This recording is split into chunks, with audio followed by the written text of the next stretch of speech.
ہیرا مانی کو صارفین نے خواتین کی چاہت فتح علی خان قرار دے دیا۔ معروف اداکارہ ہیرا مانی اپنی گلوکاری کے شوق کی وجہ سے مداحوں کی شدید تنقید کا نشانہ بن گئی۔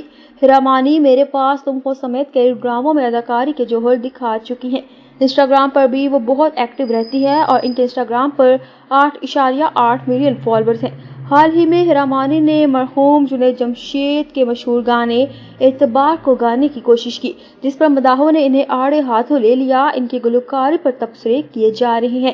ایک صارف نے لکھا، بس کر دو بہن، گانے سے عزت خراب ہو رہی ہے۔ ایک اور مداح نے طنزیہ انداز اپناتے ہوئے کہا، یہ تو خواتین کی چاہت فتح علی خان نکلی۔ کسی نے مشورہ دیا، گانا چھوڑ دو، تمہاری آواز میں سریلا پن نہیں ہے۔ ایک اور صارف نے مشورہ دیا، آواز تو خوبصورت ہے مگر اپلوڈ کرنے سے پہلے انٹرنیٹ بند کر لینا چاہیے تھا۔ مداحوں کا کہنا ہے کہ ہیرا مانی کو اداکاری پر ہی توجہ دینی چاہیے کیونکہ گلوکاری ان کی شہرت کو نقصان پہنچا سکتی ہے۔